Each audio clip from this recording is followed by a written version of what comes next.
Mas Gálatas, capítulo 3, eu vou ler só o versículo 2. Gálatas, capítulo 3, só o versículo 2. E depois alguns outros versículos eu vou lendo à medida que a gente vai refletindo na mensagem. Gálatas, capítulo 3, verso 2. Que diz o seguinte: deixe-me perguntar apenas uma coisa. Eu estou lendo na nova versão transformadora, chamada NVT. Deixe-me perguntar apenas uma coisa. Vocês receberam o Espírito porque obedeceram à lei ou porque creram na mensagem que ouviram? Essa é a pergunta do apóstolo Paulo a muitos irmãos daquelas várias igrejas naquela região da Galácia. Vou repetir, o versículo 2 do capítulo 3. Deixe-me perguntar apenas uma coisa. Vocês receberam o Espírito porque obedeceram à lei ou porque creram na mensagem que ouviram? Só até aí. Pessoal, é interessante ver com vocês como, se você já deixou Deus de lado em alguma situação da sua vida, algum problema, alguma decisão, ou alguma alegria que você já passou na vida, se você já deixou Deus de lado e não fez com que Deus participasse daquilo que você estava passando, seja sofrimento. Por quê? Porque você queria fazer do seu jeito, com as suas forças, com as suas mãos, entendendo, porque parece que é um mal da humanidade, de que quando a gente faz as coisas do nosso jeito, a gente parece que tem as coisas meio planejadas, e as coisas normalmente, quando a gente faz do nosso jeito, sobretudo quando são situações difíceis, dão errado. É assim, não precisa estar oficialmente, como a gente diz numa linguagem popular, não, essa pessoa não serve a Deus, essa pessoa está afastada de Deus. Não precisa ter isso de maneira oficial. Não precisa estar taxado em alguém que deixou Deus, fez com que Deus não trabalhasse, não convidou Deus para participar da sua vida. Não precisa estar taxada de oficialmente desviado para isso, não.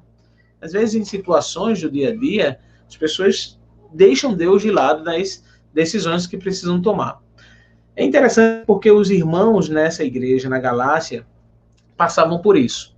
Lá no ano passado, nós conversamos sobre a igreja dos Gálatas, e a carta aos Gálatas, ela é uma explicação, né?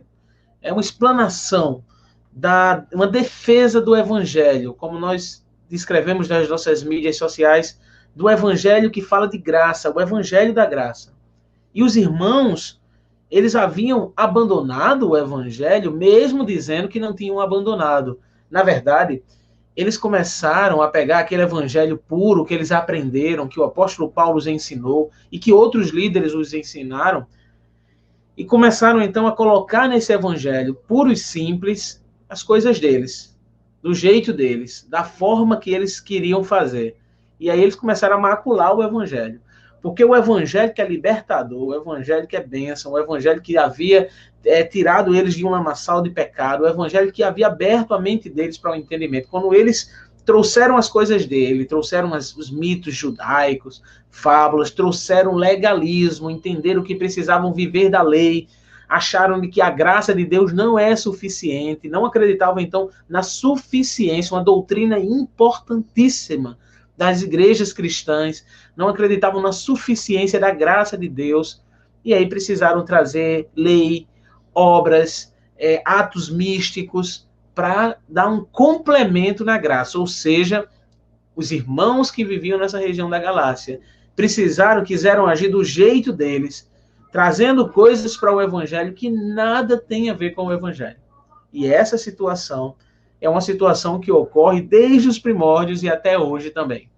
As pessoas parecem que não estão satisfeitas com o evangelho. Olha o que o apóstolo Paulo diz no versículo 1, né? Ó Gálatas insensatos, ele chama o pessoal ali.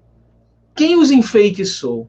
Jesus Cristo não lhes foi explicado, e olha o que Paulo diz, tão claramente, como se tivesse visto com os próprios olhos a morte dele na cruz. Paulo está dizendo que aqueles irmãos foram muito bem ensinados. eles foram ensinados, e aí, claro, Paulo usa uma linguagem hiperbólica, né, para falar, olha, vocês sabem tão bem, aprenderam tanto de Cristo, que é a mesma coisa que vocês terem visto ele morrer na cruz. Vocês são insensatos, o que é que vocês estão fazendo? O que é que vocês estão fazendo com o ensino, trazendo essas coisas para o ensino puro e simples do Evangelho da Graça? Meus irmãos, o que essa igreja na Galácia estava passando, o que irmãos que tinham abraçado outros conceitos que não são o Evangelho estavam passando, são coisas que as pessoas passam, que a história mostra que pessoas passaram sempre. E sempre que as pessoas quiseram modificar o Evangelho, quiseram fazer um arrumadinho, como a gente diz aqui no Nordeste, para o Evangelho, ou quiseram inserir nesse Evangelho coisas, conceitos seus, legalismo, quiseram fazer isso, sempre dava errado para as pessoas. E eu queria, pelo menos, compartilhar com vocês alguns princípios, de forma muito breve, sobre Gálatas, capítulo 3, alguns princípios que são importantes para essa compreensão do Evangelho da Graça. E eu queria repetir um princípio que, desde o ano passado, fui rever aqui algumas coisas que eu tinha preparado no ano passado, e essa mensagem é a mesma. Mensagem é a mesma. E eu queria compartilhar, pelo menos, começar com uma verdade aqui. A mensagem do Evangelho da Graça não é uma mensagem sobre nossos feitos. Tem muita gente, assim como os Gálatas estavam fazendo, eles faziam as obras de justiça, eles se gabavam porque estavam cumprindo aspectos da lei, eles traziam conceitos místicos de profecias erradas e tantas outras coisas, e achavam que essas coisas traziam suficiência para a fé. Mas não era assim. Porque a mensagem do Evangelho não era uma mensagem sobre as obras que eles faziam. Quando eles estavam tentando cumprir a lei, quando eles estavam fazendo suas obras de justiça, eles achavam que isso era suficiente, ou que isso iria suprir. Mas não é assim. Já pensou, quando a gente começa a fazer nossas obras de justiça do nosso jeito, achar que nossas obras são boas, o Senhor mostra, na verdade, que nossas obras não são tão boas assim. E com isso eu não estou dizendo que nós não devamos fazer, ao contrário. É a nossa vocação cristã, fruto desse evangelho, fazer boas obras. É a nossa vocação cristã, fruto do ensino desse evangelho, praticar o bem, ajudar as pessoas, não deixar que ninguém perto de nós passe fome. Isso é fruto do evangelho, mas não é isso, não foi por causa disso que fomos alcançados pelo evangelho. Fomos alcançados pelo evangelho para fazer isso, mas não foram essas obras que nos que fez com que a gente alcançasse o evangelho, porque não é um mérito nosso.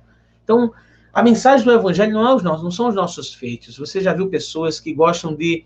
Jesus usa uma expressão interessante, tocar trombeta. Tudo que essas pessoas dizem, elas colocam os seus feitos, elas dizem o que faz. Não é assim, meus irmãos. O evangelho é uma mensagem sobre a obra de Cristo em nós. O evangelho é a mensagem sobre o que Jesus pode fazer na nossa vida e na vida das pessoas. O evangelho é uma mensagem falada e prática de quando, por exemplo, quando nós estamos ajudando alguém, quando nós estamos abençoando alguém, nós estamos declarando que aquele feito, que aquela situação está acontecendo por causa do que Cristo fez em nós. E aí, através de nós, ele demonstra o seu amor. Não é uma mensagem sobre nós. Não é uma propaganda sobre os nossos feitos. Os Gálatas, os irmãos dessa região, estavam entrando por esse caminho errado. Achavam que era eles. E eu quero dizer uma coisa nessa conversa que a gente tem aqui pertinho, né? Estou olhando para a câmera aqui, mas a gente está pertinho. Às vezes isso é uma tentação que começa a massagear o nosso coração. Deus usa a gente abençoa, alguém é abençoado, e às vezes a gente começa a querer entrar por um caminho de que foi os nossos feitos, de que a gente pode fazer. Nós precisamos nutrir sempre o sentimento de que todas as coisas é por causa do Senhor. Então nós não podemos entrar e cair no erro de que aquilo que nós estamos fazendo há um mérito enorme nosso. Não, nós precisamos lembrar de que A mensagem do Evangelho é uma mensagem sobre o que Cristo pode fazer. E essa mensagem tem que ser anunciada através de nós, é verdade. Precisa ser dita de forma falada, mas de forma prática também, com ajuda, enfim, com atitudes. Mas é sempre mostrando o que Cristo pode fazer. E aí a gente vê uma outra verdade. E uma pergunta interessante. Por que razão nós estamos querendo, então, agir de uma maneira diferente do Evangelho? É uma repreensão grande de Paulo, e foi o versículo que eu li com vocês. Olha só, versículo 2 do capítulo 3. Deixe-me perguntar apenas uma coisa. Vocês receberam o Espírito porque obedeceram à lei ou porque creram na mensagem do Evangelho? Então, assim, quando a gente estiver achando que as coisas são por causa da gente, aí a gente vai dizer, peraí, vocês receberam o Espírito por causa das obras que vocês fizeram? Paulo chega duro lá nesses irmãos naquela região. E vocês estão pensando que são essas obras da lei que fizeram você receber o Espírito? Não. O Espírito foi dado a gente como dom de Deus, como a graça de Deus, por esse evangelho da graça que nos foi ensinado. Então, nós não temos razão para achar que as coisas são feitas do nosso jeito. Agora, as experiências, a Bíblia ensina isso, a história da igreja ensina isso, e as experiências de muita gente hoje ensina e mostram de que quem quer viver do seu jeito, quem quer acrescentar ao evangelho da graça, ou quem quer retirar essa mensagem do evangelho, que é uma mensagem sobre Cristo, para apresentar os seus feitos, vai de mal a pior. A Bíblia tem muitos exemplos disso, a história da igreja tem muitos exemplos disso, e a atualidade tem muitos exemplos disso. Cuidado, meus irmãos, você e eu, nós precisamos estar vigilantes, para não achar que as coisas são feitas do nosso jeito, e precisamos sempre reconhecer que tudo que temos e tudo que somos é do Senhor e é por causa do Senhor. Olha só, mais uma verdade, é de que o agir de Deus em nós nunca foi por nossa causa. E aí Paulo disse, nós já lemos no versículo 2, foi por causa das obras de vocês? Não. Deus age, está agindo na nossa vida, Deus está trabalhando, como eu aprendi, tenho repetido, Deus está trabalhando na minha vida, na sua vida, Deus está trabalhando lá no seu trabalho, viu? Deus está trabalhando na sua casa, Deus está trabalhando naquelas pessoas que você tem orado, Deus está trabalhando na vida dessas pessoas. Mas não por nossa causa. Nosso dever é orar, é orientar, nosso dever é viver o evangelho, é abençoar. Mas Deus está trabalhando porque Deus é esse especialista em trabalhar na vida das pessoas, para que as pessoas reconheçam o que o apóstolo Paulo quis que os irmãos em Gálatas reconhecessem, de que essa mensagem do evangelho não é por nossa causa. Essa mensagem da cruz, essa mensagem do evangelho da graça, é uma mensagem sobre a obra de Cristo em nossas vidas e através das nossas vidas. Na verdade, esses primeiros versículos são uma explanação sobre isso, né? Verso 3, será que perderam o juízo, tendo começado no Espírito, por que agora procuram tornar-se perfeitos com seus próprios esforços? E é uma maneira irônica que o apóstolo Paulo fala, o que é que vocês estão fazendo? Não vai dar certo. Ninguém vai conseguir se tornar perfeito com seus próprios esforços. Porque deixaram de confiar em Cristo. E porque quando a gente tenta ser perfeito com os nossos próprios esforços, a gente se decepciona e decepciona as pessoas. Nunca vamos ser. A gente tem cantamos uma canção nesse mês de janeiro todo sobre recomeço, lá na Igreja Batista Videira, né? E tem uma frase interessante sobre não se cobrar tanto, não se leve tão a sério. Às vezes as pessoas, pela religiosidade, porque para mostrar os seus feitos, precisam esconder coisas que Deus não quer que a gente esconda. Porque eu volto a dizer, e esse é o teor da mensagem hoje, essa mensagem do Evangelho da Graça não é uma mensagem sobre os nossos feitos, é uma mensagem sobre sobre os feitos de Deus, sobre o que Cristo pode fazer. Verso 4, será que foi à toa que passaram por tanto sofrimento? É claro que não foi à toa. Verso 5, e eu volto a perguntar, acaso aquele que lhes deu o Espírito e realizou milagres entre vocês, agiu assim porque vocês obedeceram à lei ou porque vocês creram na mensagem que ouviram? Precisamos voltar e pensar sobre isso. Deus agiu assim, o Senhor que trabalhou no nosso coração, Ele fez isso por causa dos nossos feitos? Nunca foi. Sempre foi pela graça. E é por isso que essa mensagem do Evangelho da Graça é pregada e ensinada cada dia. Eu quero convidar você a não colocar Deus de lado, a não querer fazer as coisas do teu jeito, a não também se cobrar tanto por causa dos erros. É claro que quando nós erramos, pecamos, nós precisamos nos arrepender, nos voltar para o Senhor. Mas a gente precisa lembrar de que a graça de Deus é restauradora. O perdão de Deus está sempre à nossa disposição. E é por isso que essa mensagem é sobre Cristo. Eu quero te convidar para que você se volte para esse evangelho da graça. Vou convidar você que está assistindo agora, ou vai assistir lá depois, ou está assistindo em outro momento, sem ser ao vivo. Quero que você saiba de que o evangelho é de transformação, esse evangelho da graça. E esse evangelho é uma mensagem. E quero repetir isso mais uma vez, e não vou parar de repetir. Esse evangelho é uma mensagem sobre o que Cristo pode fazer em nossas vidas. Abre o seu coração, deixa o Senhor trabalhar na sua vida e com certeza Ele também vai trabalhar através da sua vida.